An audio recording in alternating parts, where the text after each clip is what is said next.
Hello guys, welcome back to my channel Edu Conference. और आज हम 4 to 5 बेसिक टर्म समझने वाले हैं अकाउंट्स की।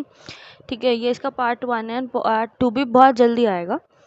सो पार्ट 1 में जो हम फर्स्ट टर्म सीखने वाले हैं, देखो सबसे पहले जब हम बिज़नेस स्टार्ट करते हैं तो हमें सबसे पहले ये बताना चाहिए कि बिज़नेस क्या है, राइट। तो बिज़नेस क्या कि ऐसी कोई भी कमर्शियल एक्टिविटी जिससे हम पैसा कमा सकें। Any commercial activity is called business. कोई भी कमर्शियल एक्टिविटी वो एक्टिविटी होती है जिससे हम पैसा कमा सकते हैं। तो ठीक है, अब जैसे तुम्हारे आसपास जो शॉप्स हैं, ठीक है, जो वेंडर्स हैं तुम्हारे घर के आसपास, या फिर कोई डॉक्टर है, कोई सीए है, कोई लॉयर है, कोई टीचर है, कुछ भी है, तो ये सब क्या है, बिजनेसेस हैं उनके, और इससे वो पैसा कमाते हैं। तो ऐसी कोई भी एक्टिविटी जिससे हम पैसा कमा सकें, दैट इज़ कॉल्ड बिजनेस। अब बिजनेस शुरू कैसे होता है, उसकी शुरुआत कैसे होती है? देखो, उसकी शुरुआत होती है कैपिटल से, मतलब मनी से, पैसे से। ठीक है, तो what is capital? Capital is the money or wealth needed to produce goods and services. In the most basic terms it is money, right. All businesses must have capital in order to purchase assets and maintain their operations. It can be in form or money or assets. क्या कहना चाह रहा है वो कि money, जो capital है वो है बेसिक मनी, ठीक है, जिससे हम अपनी चीज़ें प्रोड्यूस कर सकते हैं, गुड्स एंड सर्विसेज प्रोड्यूस कर सकते हैं। एज ए मेरा मैन्युफैक्चरिंग का काम है तो मैं अपनी गुड्स एंड सर्विसेज प्रोड्यूस कर पाऊँगी अगर मेरे पास रॉ मटेरियल है या कुछ भी है। पर अगर मेरा मैन्युफैक्चरिंग का काम नहीं है, मेरा रीसेलिंग का काम है, आई एम रिटेलर, तो मैं उससे माल लेकर आऊँगी, मीन्स गुड्स लेकर आऊँगी एंड उसे आगे सेल करूँगी, राइट। तो ये किस किस फॉर्म में हो सकता है? एसेट्स की फॉर्म में भी हो सकता है और मनी की फॉर्म में भी हो सकता है। एसेट्स की फॉर्म में कैसे हो सकता है?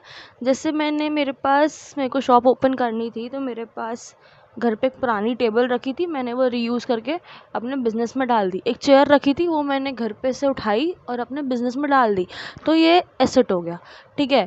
बट मनी कैसे फॉर्म में? पैसा, रोकड़ा, उस फॉर्म में। ओके, अब इससे ओनर्स इक्विटी एंड नेटवर्थ भी बोलते हैं, करेक्ट।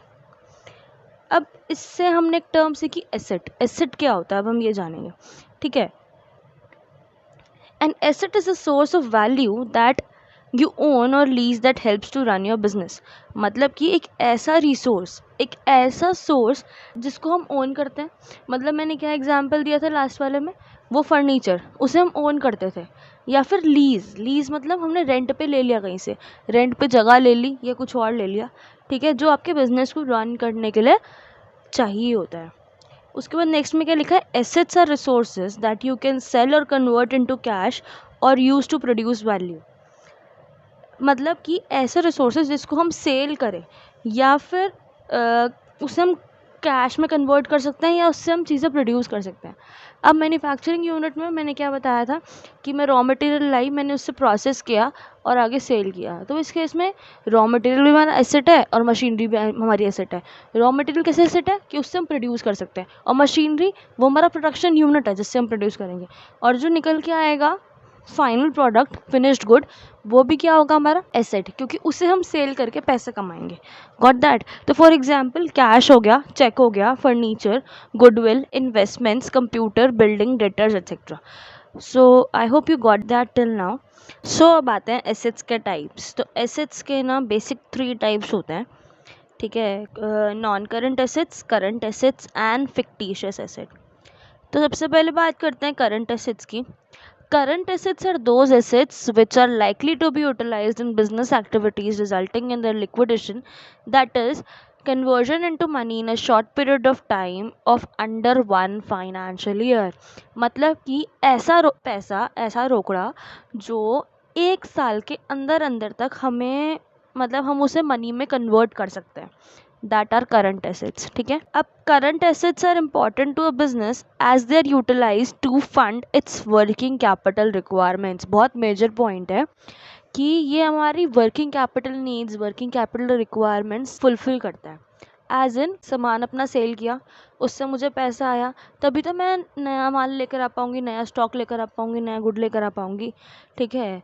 तो ये क्या करता है? हमारी डे टू डे रिक्वायरमेंट्स, छोटी मोटी बड़ी, इसको फुलफिल करता है। Every business requires money to meet day to day obligations that arise through its business operations. जो भी उसके बिजनेस ऑपरेशंस के दौरान पैसा आ रहा है वो हमें चाहिए अपनी day to day requirements and obligations को फुलफिल करने के लिए।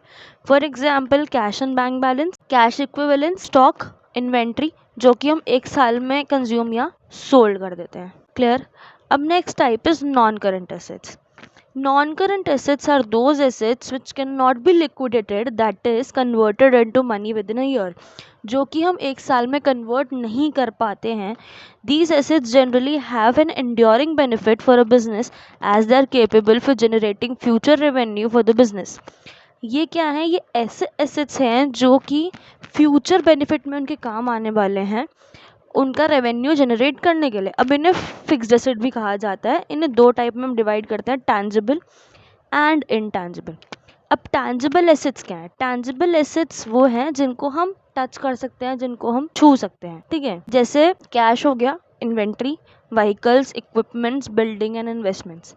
इनटैंजिबल एसेट्स जिनको हम टच नहीं कर सकते, जो फिजिकल फॉर्म में एग्जिस्ट नहीं करते हैं, जैसे अकाउंट्स रिसीवेबल, जो भी हमें पैसा मिलने वाला है, प्रीपेड एक्सपेंसेस, जो हमने चीज़ें पहले पे कर दी हैं, ठीक है? पेटेंट्स एंड गुडविल और पेटेंट तो किसी की भी नहीं हम देख सकते हैं, राइट? अब सबसे लास्ट में जो इसका लास्ट पार्ट है, that is fictitious asset. Fictitious assets या लॉसेस वो होते हैं एक्सपेंसेस और losses that are not written off during an accounting period of the occurrence because they give a long term benefit over a period of time are categorized as fictitious assets. जैसे marketing expenses आज हमने advertisement करी, अब advertisement में 10 करोड़ खर्चा लगा, ठीक है? अब उसे एक अकाउंटिंग पीरियड में ही राइट ऑफ कर देंगे तो हम तो लॉसेस के अंदर आ जाएंगे, ठीक है? और टैक्स से बच जाएंगे। तो इसलिए इनकम टैक्स क्या कहता है कि इसको तुम डिवाइड कर लो कुछ फर्दर अकाउंटिंग पीरियड्स में। जैसे मैंने 10 करोड़ को 10 अकाउंटिंग पीरियड्स में डिवाइड कर लिया, तो 1-1 crore per year right of करना फिर भी आसान है, rather than 10 crore showing a very big term. Okay, तो ये कुछ एग्जाम्पल्स थे एसेट्स के। Now the next term we are going to study is liability. Okay, अब लायबिलिटी क्या है? जो एक कंपनी ओन करती है और वो उसे किसी को पे करना है, ठीक है? A liability is something a person or company owes, usually a sum of money, जो भी मुझे किसी को देना है अमाउंट। एज इन मैंने मान लो किसी से सामान उठाया, किसी होलसेलर से, and I am a retailer, ठीक है? तो उस केस के अंदर मैंने उसे बोला कि भैया अभी मेरे पास पैसे नहीं हैं, आप मेरे से 3 महीने बाद पैसे ले लेना। तो ही से ठीक है मैम, आप अपना सामान बेच लीजिए एंड जब आपके पास पैसे आ जाएं तो आप मुझे पैसे दे दीजिएगा, दैट इज़ 3 महीने बाद। तो उस टाइम तक के लिए I am liable to that person, मतलब 3 महीने तक आई एम अ लायबिलिटी, मतलब वो पर्सन मेरे लिए लायबिलिटी है, राइट? मुझे उसको फर्दर पैसे देने हैं। A liability is an obligation between one party and another not yet completed or paid for, जो हमने पे नहीं किया है, हमें उसे पे करना है फ्यूचर में। Okay, for example short term loans, bills payable, creditors etcetera. Short term loans जो छोटे ड्यूरेशन के लोन्स होते हैं, बिल्स पेबल मतलब जो हमें पे करना है, एंड क्रेडिटर्स। ओके, अब ये भी दो टाइप्स के होते हैं, current and non current. Current तो वही हो गया जो हम एक फिनेंशियल ईयर से कम में पे कर सकते हैं, कैश में कन्वर्ट कर सकते हैं। Current liabilities are an enterprise obligation or debts that are due within a year or within a normal functioning cycle, मतलब एक साल के अंदर अंदर जिसे हम कैश में कन्वर्ट कर सकते हैं। Moreover, current liabilities are settled by the use of current asset, either by creating a new current liability or cash, मतलब current liability हमने उसे इनकैश किया और इस करंट लाइबिलिटी को पे कर दिया। जैसे सैलरी हो गई, वेजेस हो गई, रेंट, क्रेडिटर्स, ये सब क्या है, मंथली बेसिस पे चलता है। नॉन करंट लाइबिलिटीज़ जो एक फिनेंशियल ईयर से लंबा खिंचता है। Non current liabilities are refer to a long term debts or financial obligations that are listed on a balance sheet of a company, जो बैलेंस शीट में दिखती हैं कंपनी के, ठीक है, जो लॉन्ग टर्म है। These obligations are not due within 12 months or accounting period as opposed to current liabilities which are short term and are due within the 12 months or the accounting period.